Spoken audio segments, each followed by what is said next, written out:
E aí, pessoas, como vocês estão? Já passou da metade de 2020, esse ano maluco e intenso, e em relação ao entretenimento não tivemos tantos lançamentos devido à pandemia mundial, mas algumas obras muito boas chegou pra gente ainda bem. Então vamos aqui para uma lista das melhores séries da Netflix em 2020. Essa lista é feita apenas com seriados que foram lançados nesse ano, até no mês de junho, depois eu faço outra de julho até dezembro. Então todas as séries estão na primeira temporada. E como sempre, as listas que eu faço são baseadas na minha humilde opinião, são séries que eu gostei, e como não sou dono da verdade, você pode concordar comigo ou não. Comenta aí qual série deveria estar aqui na lista e qual você acha que não deve estar aqui. Então vamos lá. A minissérie The English Game chegou em março de 2020 com apenas 6 episódios que nos conta a história sobre o início do futebol profissional. Temos o dono de uma fábrica de algodão na cidade de Darwin. Esse chefe da fábrica contrata 2 operários da Escócia para o seu time, fazendo deles os primeiros jogadores profissionais de futebol da história. Assim, com esse reforço em seu time, eles buscam ganhar a FA Cup, que é a Copa da Inglaterra. Esse é o primeiro torneio oficial de futebol e ele existe até hoje. O futebol naquela época era apenas para amadores e um grupo seleto de indivíduos. Mas ao decorrer dos anos, ele foi se tornando popular por toda a Inglaterra e países vizinhos, trazendo novos jogadores e novos torneios, como também o interesse do público ao ver as partidas. Apesar de ser uma minissérie, é muito interessante seu roteiro, e ver de uma perspectiva histórica esse esporte tão popular hoje.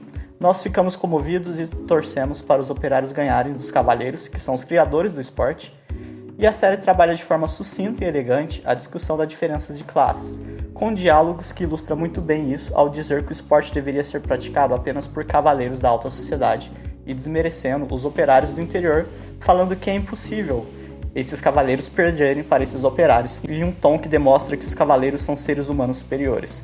Há também a discussão à classe operária vivida na época, as greves e os problemas políticos, e também nos mostra que o futebol, mesmo em seu início, trazia alegria e paixão a todos que acompanhavam e torcia, fugindo daquela triste realidade em que vivia. É muito bom ver como era o início do futebol e fazer uma comparação à gigante indústria que virou hoje, mas a paixão dos torcedores e de alguns jogadores se mantém e suas emoções são influenciadas pelo esporte. Uma comédia que chegou de surpresa nesse ano na plataforma foi Space Force, com apenas 10 episódios.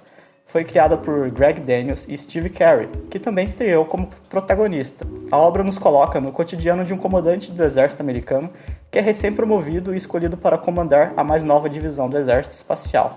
E com ele temos um cientista-chefe, que é interpretado por John Malkovich, e a relação entre esses dois personagens é uma coisa muito interessante. Ambos buscam desenvolvimento, mas para fins diferentes. É uma ótima sátira política, brinca bastante com possíveis crimes espaciais, atritos com a China, e tudo de maneira cômica, sem ser agressivo ou ofensivo. É uma comédia legal e leve, que a plataforma estava precisando, já que para mim a Netflix não possui boas séries de comédia em seu catálogo até o momento. Space Force chegou para melhorar esse cenário. Não Fale com Estranhos, a adaptação do livro de Harlan Coben, chegou no primeiro semestre em 2020 na Netflix com 8 episódios, mas de ótima qualidade. A série conta a história de Adam, que é um cara normal, pai de família, tem uma boa vida, até que uma mulher misteriosa chega a ele e conta um segredo sobre a sua esposa. Após isso, Adam vai confrontar esse segredo à sua esposa. Ela fica nervosa, sai e desaparece de forma misteriosa. Enquanto isso, ao mesmo tempo, existem outros acontecimentos. Tem gente gravemente ferida na floresta, um animal que é morto e jogado na praça central da cidade, uma dupla de detetives diferentes e acredite ou não, tudo está conectado.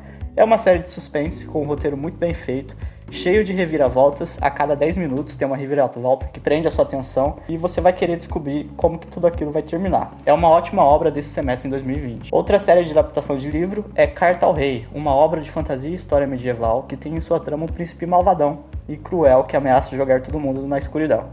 Aí temos nosso protagonista, que é um jovem cavaleiro, que acaba entrando em uma treta aleatória e ele é encarregado de entregar uma carta ao rei, que pode salvar todo o reino. A ambientação da série é muito bem feita, a produção e direção de arte fizeram um ótimo trabalho, e o roteiro é bem clichê, mas nos deixa ligado e curioso para assistir o próximo episódio. Apesar de ser uma trama meio adolescente, é uma obra medieval de qualidade, e como gosto desse tipo de ambientação e fantasia, eu comprei a ideia. Foi a única série do gênero da Netflix esse ano, até o momento, e por isso não poderia faltar aqui nessa lista. Hollywood, série ambientada na era de ouro de Hollywood. A obra possui uma grande variedade de personagens que são super importantes para narrar a história da série. No início pode parecer meio perdida, devido à grande quantidade de personagens, mas o roteiro sabe trabalhar muito bem eles. Em Hollywood temos personagens que buscam o sonho de se tornar uma estrela. Alguns querem ser atores, roteiristas, outros diretores e produtores, tudo relacionado ao cinema. É uma ótima obra que retrata bem aquela época, desde questões históricas até o preconceito naqueles anos.